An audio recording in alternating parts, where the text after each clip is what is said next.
Iced out wrists, it was me and Mario. Yeah, it's your boy Crypto Blood, and welcome to another Kick in This session. And today I got my man Trekk, TrekkSmartConsulting.com. He's a crypto podcaster, journalist, and advocate. Met him maybe about a year ago on Twitter. Saw him out in Vegas. Very smart, intellectual guy, and he's knee deep in this crypto game. And so he's gonna kick it with me today, guys.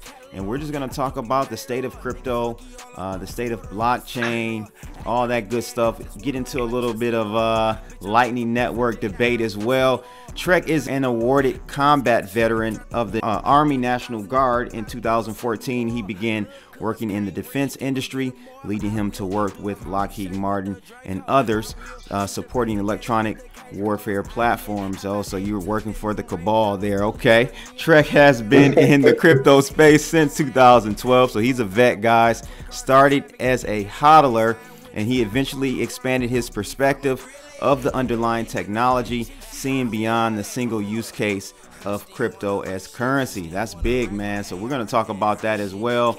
Trekk, what's good, baby? What's going on, bro? You all right? You like that intro, don't you? I know you was going to read the LinkedIn page, bro. Yeah, I hit you with that one. So what's going on, bro? How are you today? Your happy belated birthday. I appreciate it. Thank you. A little under the weather. You hear my voice a little bit. But, you know, still pushing on, still trying to, I guess to say, kick myself in the butt to keep it going, stay focused and motivated. You know how it is on this entrepreneurship side. Like some days you don't feel it, but you still got to keep going. Come on, man. That's the truth. And you're out in Baltimore, correct? Yes, I am currently. What is the weather like out there, man? I'm in the D. I'm in Detroit. It was cold, negative 14. Okay, it's cold up there too. It ain't that cold, but it's cold enough. Yo, I went to a friend of mine took me to a breakfast thing this morning as a make-up birthday thing, and so we in the place, and they heater's not working. I'm looking at all the work staff, like hoodies, gloves, jackets. I said, man, like I'm gonna go back home. Yeah, it was bad. It was bad up here, man. It got so bad. I don't know what happened, but Consumers Electric is the company name. They had a plant or a station blow up 2 nights ago. So they send out this Amber Alert type text that hits everyone's phone. Guess what this Amber Alert tells us? It's not an Amber Alert, but it was like an Amber Alert. I know what you're saying. They tell us to please lower our heat to 65 degrees. So you know what I did, right? I looked at it, I got up, and I turned my heat up to 80 degrees. I'm not turning my heat down for you. That's your problem. Out here in Baltimore, like, I mean, we're not that bad. And then, like, I know Boston is, like, down there, too, probably not at the negative numbers and stuff. And it was snowing earlier, but it wasn't heavy snow. I mean, like, you got to look at it, though. Like, we didn't have any snow really for December, so, yeah, you know. No, it hasn't been really snowing that much. It's just been, you know, this is like the first wave. Someone asked me, are you snowed in? I said, no, I'm frozen in. I'm not snowed in. Right. Yeah, so. Like the snow you could deal with at a certain thing, but that cold? Yeah. And mind you, I'm a winter baby, but I'm just like, listen, as long as I'm dressed good, I'm great with it. And like this kind of weather, honestly, reminds me when I used to be a truck driver, and I used to do tractor trailers out of Port Newark. Okay. And I mean, it got to the point where, like, you know how when your fingertips lose a certain level of sensitivity to them? Yeah, absolutely. Still, like, touching cold steel is not fun, man. Wow, I didn't even think about that. Yeah, that's crazy, man. So again, I'm glad to finally have you on. I was on your podcast a few weeks ago. It was crazy, guys, because we were sitting there talking for an hour, right? Yeah. And then he's like, so CB, you ready to roll? I'm like, what do you mean? Am I ready to roll? Thought we were recording. But that's how it goes when you're talking to someone that's genuine and you have a great chemistry, and that's what happens. So I'm glad to have you on my show now. Trekk has a site called Trekk Smart Consulting. You guys will see that in the thumbnail there. But tell us about your journey, man, into cryptos and how you're now like a full-time journalist in the crypto blockchain industry. All right, I'm gonna do my best to condense and snapshot, and then I'm gonna also have caveats on certain labels and phrases, right? Okay. So, starting point, if you are old head from like the tri-state region, or you know about WBAI 99.5 FM, you know about this show called Off the Hook. Off the Hook is an old school radio show. If you a cypherpunk, you know about that. I was listening to the show one day. They was talking about, and this is like around 2011-ish or so. Okay. And they were talking about Bitcoin. And I don't remember none of what anything else in that show was about. All I remember was they said something about Bitcoin, and it was like digital money. And mind you, I'm a geek head, so I remember things like Babylon 5, right? Gotcha. And I'm like, that sounds like some Babylon 5 stuff. That's hilarious. And at the time, like most of us in the space, you heard about it. You didn't really think anything much of it. If you had other things going on in life. I had other things going on in life, honestly. And so at that point, heard it. It was kind of there, the thing I was aware of, but didn't really get into any of it, look into it beyond, anything really. Got to 2012, I ended up jumping into the Guard, moved down to Maryland, and then it came back on the radar again. Started looking into it at this point, and then trying to figure out, well, like, how could I get some? Didn't actually get any until like 2013, when I was about to leave out for my first deployment. And my first experience was off of it was an ATM. I don't remember where the ATM was I went to, but that was like the first experience there. And going X amount of years forward from that, I was just doing the hodling thing. But actually, let me not say it that way. I was hodling, but I was also being a forced hand in some cases. So forced hand is where you have a hodl stash, but you got these things called bills. And if you don't have enough coming out of your fiat, what do? You ain't getting paid until next week. You dip into the stash, you convert it back over, you off ramp into the fiat, and you pay the thing. Absolutely. That's what I was doing. And I'm not saying I was balling by any means. I was still working my regular fiat job at the time. This was before I got into the defense contract and stuff. And then I was, at the time I didn't know I was cost averaging in. Yeah. I didn't even understand what that meant at the time. I was just, doing a little 20 here, 100 there, and stuff was adding up. And then it was times when I needed to take care of things, and I didn't have the fiat in the bank, or I wasn't getting paid until another week or two. And so I was just being a forced hand, and I was using the Bitcoin that I had and converting it back over. Jumping forward again, like up to 2016, hit the second deployment, and come back 2017. I'm doing defense contracting at that point for like 3 years or so. And for whatever reason, bro, I didn't want to do what I was doing anymore. And mind you, I'm stateside, so I'm Garrison. I'm working out of APG. If you know anything about Maryland, if you know anything about electronic warfare, you understand what APG is. And so I just didn't want to do it anymore. Mm-hmm. And I don't know if it was just a part of like I was going through a being antisocial phase, because I look back on it now and like I was really on some like, I just don't feel like getting up today. I don't feel like leaving the house. I don't feel like being around people. And it's not to say I didn't like my coworkers. I didn't like my job. The paycheck was pretty cool. I couldn't complain about any of those things. Not saying I was a PTSD case, none of that stuff. It was just I was at a point where I wanted to shift, and I didn't know that there were options of what I could do. And you remember Mike B, if you was on YouTube for cryptos around 2017, Mike B started putting stuff out. Mm-hmm. So me and him got in contact, and he was the one who put me on to looking at being a smart contract dev. So, I don't have a programming background, but I know how to read some directions. I can do Google University like most of Yep. us did in the early days in the space. And that got me in that direction because initially I was looking at going for cybersecurity because I could work remote and I wouldn't have to leave my house. Gotcha. And he was like, nah, you should look into this. I did.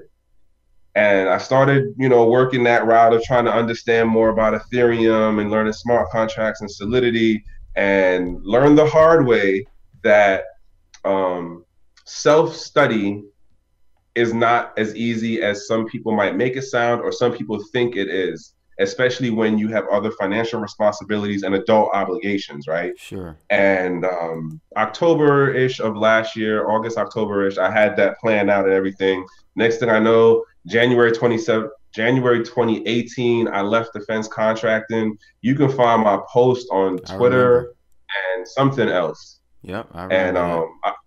yeah, like I walked out there like high as a kite, bro. Like I was on cloud nine, like, Mm-hmm. and it was funny because Reggie commented and retweeted it, and so did Mm-hmm. Andreas. And yo, when I tell you I was big headed for the rest of the week on that, bro, mind you, I am like a peon nobody anywhere on the social radar. And the fact that they actually paid attention and said something, I was like, oh man, like get out. Um, Going a little bit more forward, I soon enough learned that one, hodling as an economic strategy for longevity and for any kind of profit is a crappy one, Mm-hmm. especially if you do not have additional income sources, Yep. whether it be fiat or whether it be something going on crypto related that you're monetizing, right? And then two, I wasn't picking up on the programming as fast as I had wanted to. Three was there was so much more things going on in the space than I realized from when I first started, Mm-hmm. right? Four, not everyone in the space is about helping people and or is about added value over profit. Mm-mm. Five, I learned that I'm a tech over price person. I'm an added value over profit person. Nice, nice. Yeah, no, And I was on Trader Cobb's podcast. It'll be actually posted, I think, today.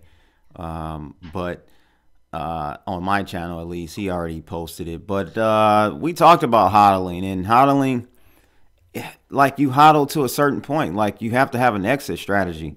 Even if it's yes, 2 years, 1 year, something, you have to have at a point you have to realize some of those profits. I'm not saying you cash out everything, but I think people in 2017 really got into this mind state yeah, that they just weren't selling, and if you were selling, you weren't loyal to the crypto community. It's yep, like, what are you talking about? You know, and a lot of that tone, that ideology, at least from my observation, a lot of that came from people who were actually new to the space. So they hadn't seen the crypto winters of 2000, late 13, 14, and 15. So they didn't understand a lot of, what this space really is, and what it is it's new. mm-hmm. It's all new. So Okay, you can't take a Warren Buffett approach to an asset class that just came out, just began 10 years ago. it ain't even crawling yet, bro. It's just It swinging ain't. its arms around. Like, Exactly. Yep, I agree. but so like I know a number of times you talk about the whole like Mount Gox thing, right? Mm-hmm. And so I was quote around during Mount Gox, but I didn't mess in the realm of Mount Gox because I wasn't a Okay. trader. Okay. Even for all of these years later of being in, and me and you've talked about this. Like I've told you, and I even tell people who want to try to, use me in their thing. Like I'm not a money person. Mm-hmm. I know what I know. I know my strength. I know my weakness. Um, and I think that a lot of us in the earlier part, um, who weren't necessarily money people, but heard or experienced the thing of having your crypto, your Bitcoin that you just had in your wallet increase in relative value of the USD. Because, you know, we know a crypto is a crypto, a Bitcoin is a Bitcoin. But when you start putting that pegged value of the USD into it, then all of a sudden everybody's like, oh. And I think those of us who were in early enough and saw how that was playing out, and it was like, all right, well, I could hodl and it'll still go up regardless. I've been in far back enough so that it would work out. But then the people who came in after, only just hearing about it just increases and it's not going back down to zero, they came in with a different mindset. Absolutely. And absolutely. I've had this conversation with people where if you ever get around people who've been in the space long enough, and it don't matter what they do, that's one thing I've noted now. It doesn't matter if they're a trader, a miner, a hodler, a VC kind of level investor, like the newer people who don't actually hold their stuff, but they're in the space. When you start talking about events that happen throughout this period, this decade, based on how they talk about it, you can tell, are you talking about firsthand experience? Are you giving me what you read on whatever it was you're reading? Or did you see that on CNN or MSNBC? And you can gauge people. Oh, you only been in for like 18 months. Oh, all right, you got like 5 years. I see you. And what I noticed is we don't do it in like with a malice. Like, not all of us do that with a malice of how we look to kind of probe and test out to understand where people are in the space, right? So exactly. It's not on purpose. It's just, you converse with people and you can kind of see a little bit where they kind of entered this blockchain crypto industry. And I want to just make this point because this is very important to the audience. When we think about the value of Bitcoin and it being used more readily in e-commerce, or I should say commerce, period, what we have to remember is that a Bitcoin functions at $1 a Bitcoin, $100 a Bitcoin, $1,000 a Bitcoin, $1 million a Bitcoin. The functionality, the utility is the same. So many times in this industry, more so with newer people in the industry, they conflate the two. They think if Bitcoin is at $10, oh, it's over. It doesn't work anymore. No, it works the same. I can still transfer value from me to Trekk at $10 a Bitcoin, or I can transfer value to Trekk at $1,000 or $100,000 or whatever the case is. It's just that the Satoshi amount may vary, but as far as the functionality and utility of this technology, it still works. So we can't be so caught up on the price being the barometer for success for cryptocurrencies, or Bitcoin, I should say. Totally agree, bro. Like, even without getting into the weeds of the actual protocol for Bitcoin, like it's the simple point of whether the pegged value of USD. And what's funny, and I get into this part with people who aren't in the space, as far as like not like no coiners, and you don't have this issue with people who live in the space or people who live off the space. I make a distinction between those, right? But then like no coiners, for them to be like, well, but the price goes up and down. And I'm like, yeah, that's true. But the dollar does the same thing. The only issue is it doesn't have the same level of volatility. Like, if you understand economics, and particularly looking at the US case, and if you paid enough attention to the purchasing power of the USD, you would know plain as day that the dollar is losing the purchasing power, which means that even though it says $1 on it or whatever, 5 or 20 or whatever, it still is able to buy less now than it was X amount of days, weeks, months, and years backwards. Yep, and we And call that inflation. Right.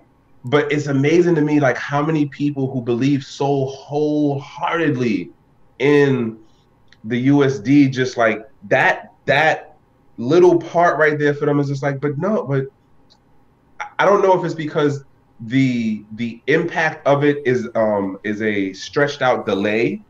Yeah, that's why. No, that's why. Because it's lost 99% of its value, but that's over what, since 1930? Like 30 years, bro. Or, so it's really drawn out, and the inflation is very slow, right? And that's how you trick people. That's how you trick the masses and steal wealth from the masses to a select few in the economy. And I don't even think that it's some broad like scheme that some group is doing. It's just the nature of a fiat backless, if that's the right word, currency. It's not backed by anything, so over time you're going to lose that trust in it, or that intrinsic value of that fiat currency. So let's talk more about the state of cryptos, though, man. Like we were talking before we started regarding, your observation of cryptos and how people are talking about it within the industry. You're saying that you see more and more people focus on regulatory compliance and how they can line up with that versus use case, usage, adoption, getting people to use it and spreading the word that way. So kind of give me your observation of where we are in the crypto space regarding that. Okay. All right. If you've ever heard anything I said or read anything I've said or been in a conversation with me, I constantly use the phrase the popular narrative. Mm-hmm. And the popular narrative in the case of what we know as blockchain technology, and then with the use case most popularly known as cryptocurrency, is going through a very big and intentional gentrification process, where what those of us who were in the earlier part of this decade understood as blockchain being open source, permissionless, immutable, censorship resistant, that understanding. We're getting pushed out. We are. When you look at how the news articles are written, the commercials that are being put out, when you look at what's going on in the mainstream news as far as how the conversation is being had, one of the things that I will note, and I kind of noticed it before in like Eastern media, and this is something that we were talking about before, is where there's a conversation about just the blockchain technology, and then there's a intentional mincing of words of well, this company is using blockchain technology. But if you're not a techie person, you heard the word blockchain, and because you knew blockchain was connected to this thing called Bitcoin, you just assumed that, hey, that's what it was. Like, in my opinion, I think that IBM and Amazon are doing like the biggest research, like R&D, on blockchain concepts and technology and business models, and having people pay them for it. Like, come put your stuff on my server. We're going to say you can call it a blockchain because as far as like the technicalities of blockchain just being a data storage architecture, yes, you get that. Like, I would be really stupid to try to argue against saying that, technically speaking, on that base level of understanding of just it being a data structure that what Amazon has isn't blockchain, or what like Git isn't a blockchain. But now when you come into what we talk about as far as Satoshi's vision and going forward, that isn't the same thing because it's centralized. It's not censorship resistant. And the way that it's being pushed out to the public and the newer people coming in, they don't understand enough of the technical nuances in it to be like, oh, well, that's not the same stuff that Bitcoin is. And I know a lot of people argue about with the education stuff or like mass adoption. Well, we don't need people to know about the ins and outs of how it works. I do agree with that to a certain degree. My issue is for those of us who do know how it works, we're not voicing enough opposition and opinion on the IBMs, the Amazons and such about the stuff that they're pushing out to people saying it's this kind of blockchain. Like it's literally a semantics word game in order to play a double-sided game where, yes, quote, this works for the mass adoption of blockchain because, oh, look, IBM spent literally over $1.5 million, I think, last year to get X amount of companies to use Hyperledger. But then it turns out that only like under 500 ended up sticking with it because they're like, yeah, we don't like certain things about it and it doesn't actually work for what we need it to do.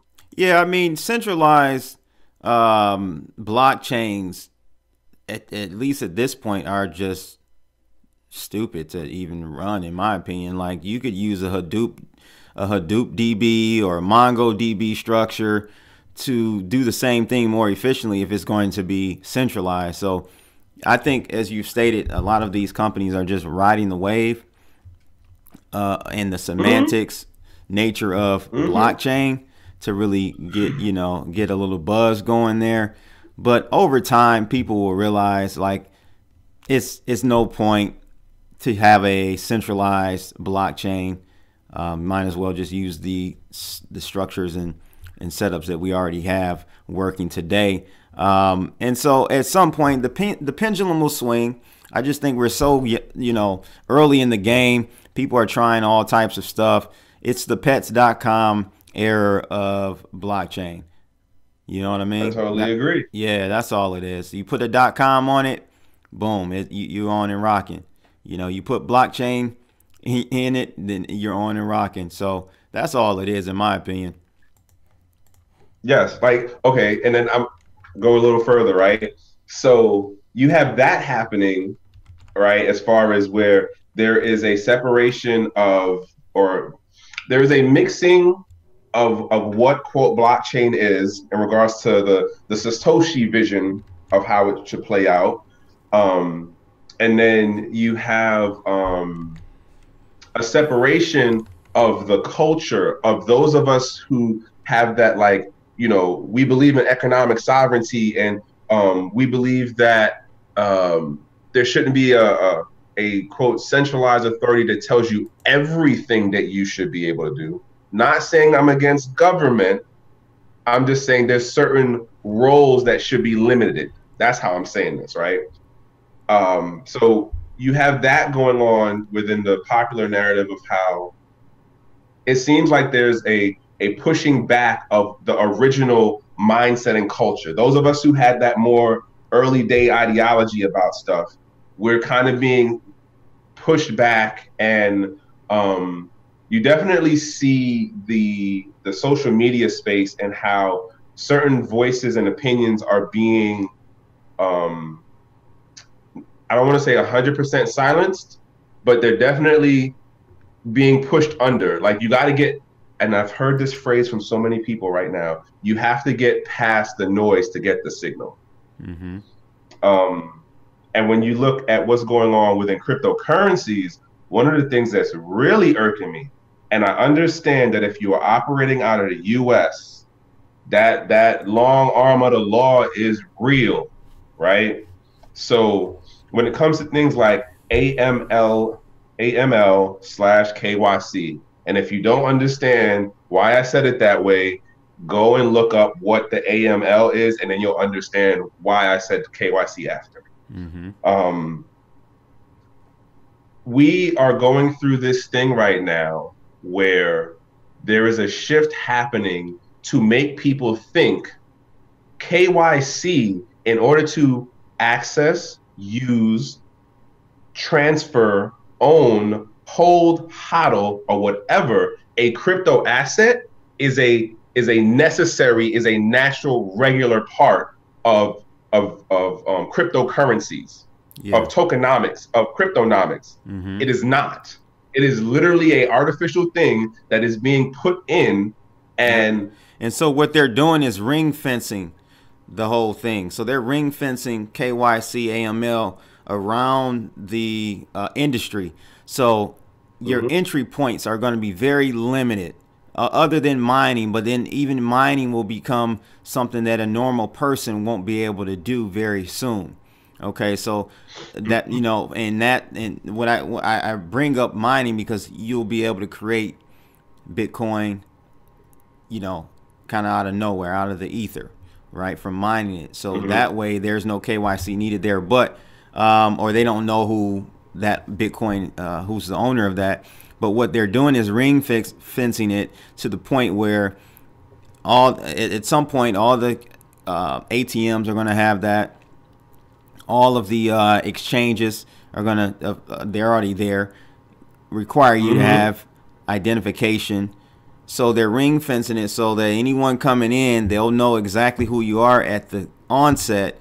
And then from there, it's very easy to track stuff. There are some technologies that are out there, and I'll be covering them more advanced tumbling and mixing algorithms and strategies. But I think the only thing this go around, they're not going to go down without a fight. But thank God that cryptos, blockchain still has a no sky, the sky isn't a limit type of atmosphere, if that makes sense. We can still do a lot more than we could if we were navigating solely in the fiat system that they created. So they'll try initially, in my opinion, but eventually, the people will win. What are your thoughts about that? I totally agree with you on it. It's a long run game for sure. And let me full disclosure on this end of something. I have done KYC for certain things that I actually believe in. Like, I know that this project is something that I want to mess with, and the business makes sense to me. So, but understand, I'm an American resident. So I have to do certain things in order to make sure Uncle Sam doesn't knock on my door for any unwanted reason, right? I remember Andreas said in one of his speeches where I forgot what the particular thing he was talking about, but it boils down to the whole thing of, we have it now that there is a technology that allows us to operate outside of the gate guard's control. And in the long run, more people will figure out how to start, all right, gate guard, I don't really need you to deal with, like, to be in this part of my life. I'm gonna just walk over here. I think though that, and I think this technology has the biggest chance of us being able to do that. I guess that's what I was saying earlier. Like, I think blockchain has gives us the biggest opportunity to, say, guard, I'm not dealing with you. I'm going around here and I'm gonna do whatever I want to do. Right. Like totally agree. So what, all right, going back to the thing about how people will say, well, people don't need to know how blockchain works. This is where I make the argument of no, people do need to understand at least certain basics of how this thing works. Because why?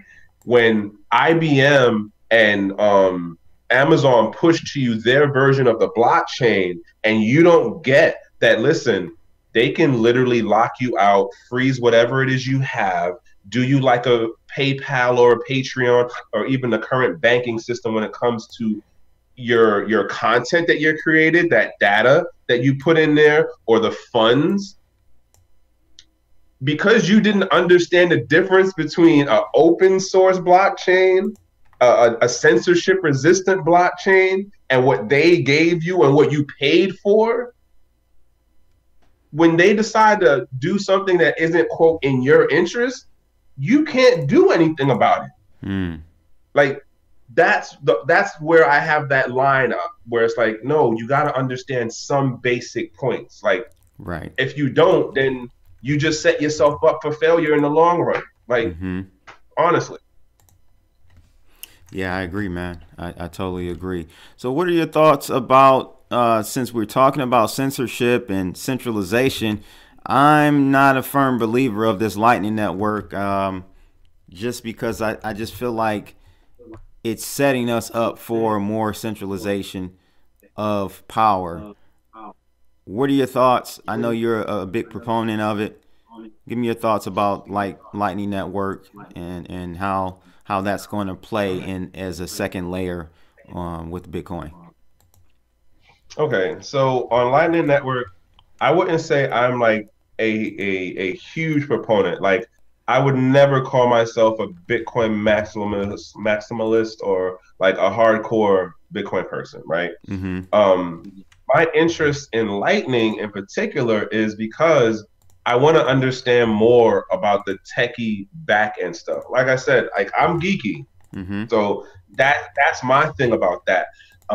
Now, for me, I like that as in the general of how the proof of work consensus based blockchains work. Anybody can come in, right? This happens to be one that is at my price point where it's like, oh, all right, well, a microprocessor is going to cost me this much, a screen is going to cost me that much, and then a SD card is that much. All right, I got a couple of those things lying around. I can put that together and let me start playing. Let me break it. Let me fix it, and let me learn.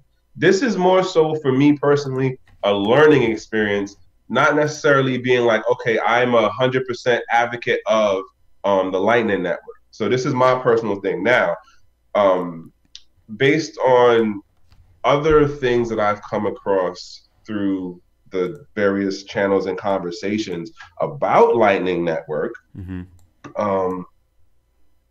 I can understand the argument about the centralization part. Okay. That coming down the pike. But I would also say for where it is now, and considering that it is not as stable and as secure as the main chain, I don't know. All right.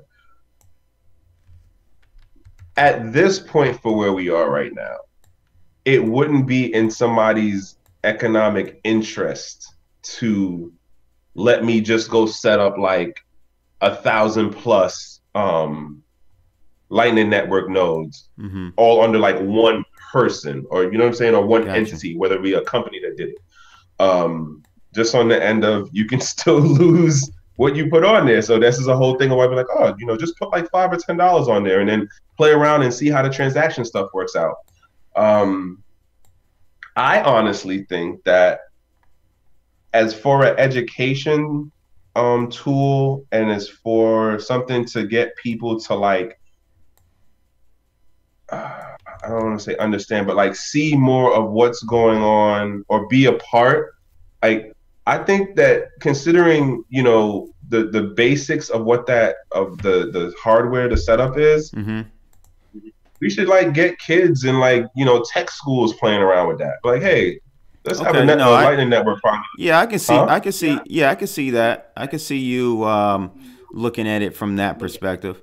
Definitely.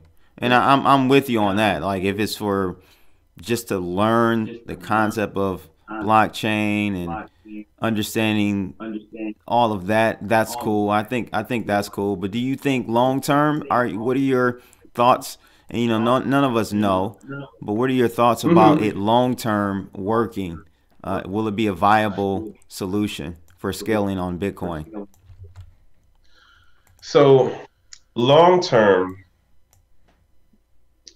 I would say this is like the early, like 0.01 version. Like, because really, we're just saying that we want to come up with another clearinghouse solution, just that's blockchain based. Yeah. Right. Yep.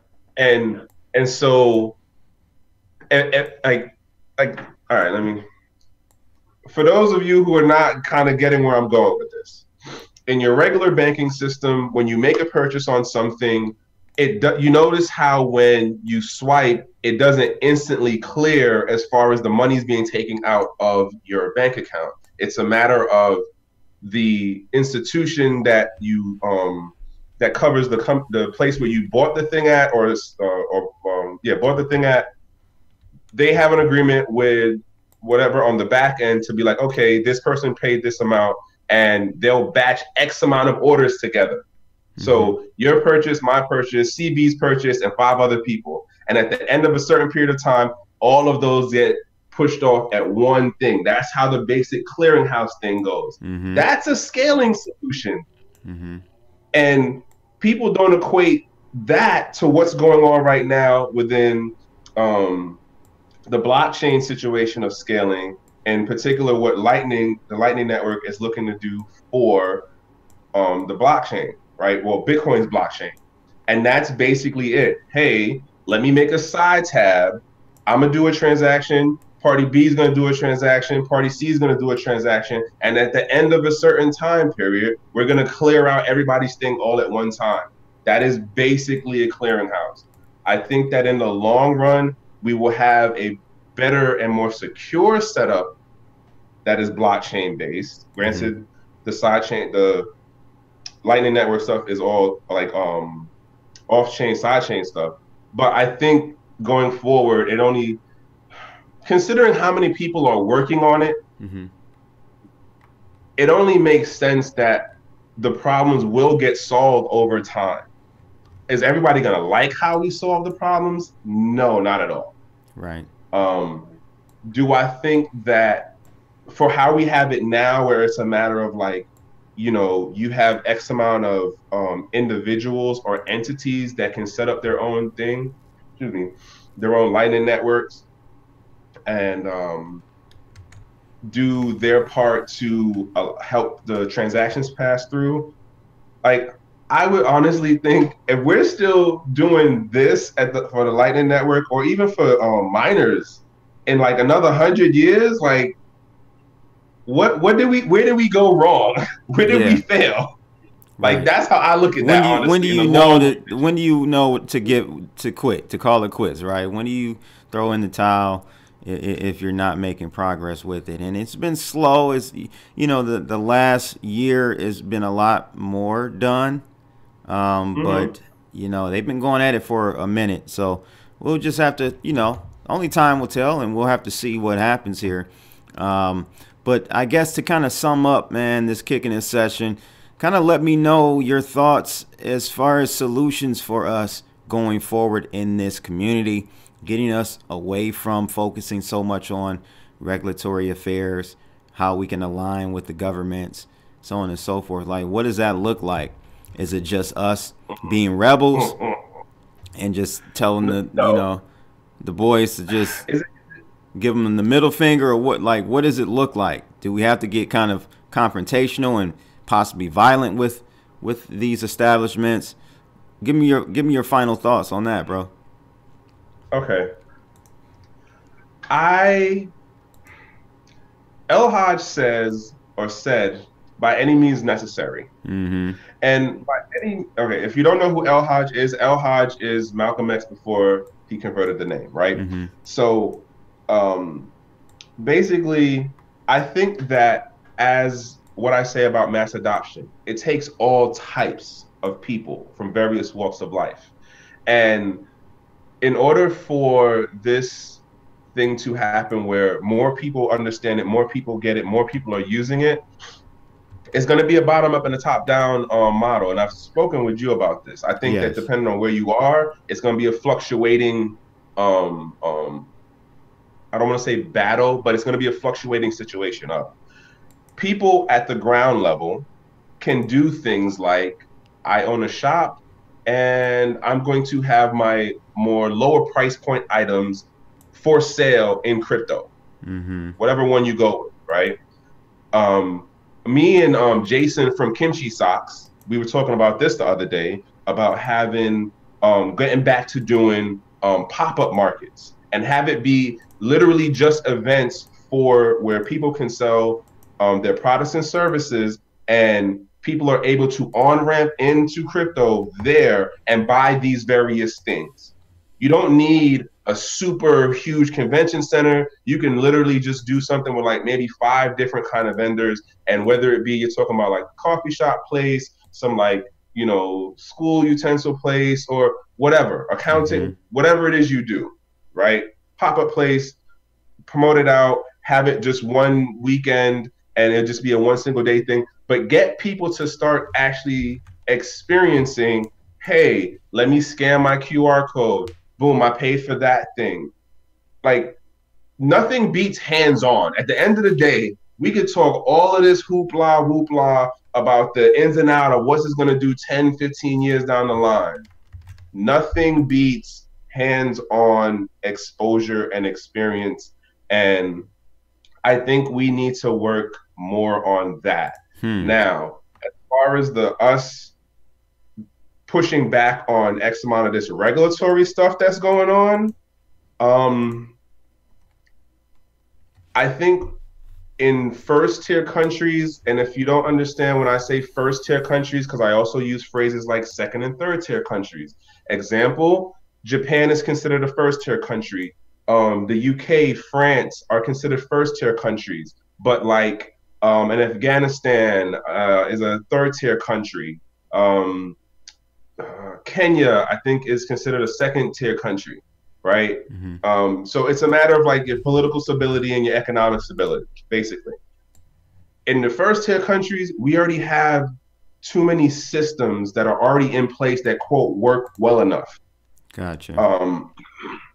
So to try to do things like, you know, 100% just straight hardline confrontation in the U.S., that's kind of dicey. Not gonna work, right? Honestly, right? Like the long arm of the law. They will go to other countries to get you. Absolutely. We have way too many examples of how the Department of Justice and other departments have gone to other countries to get people.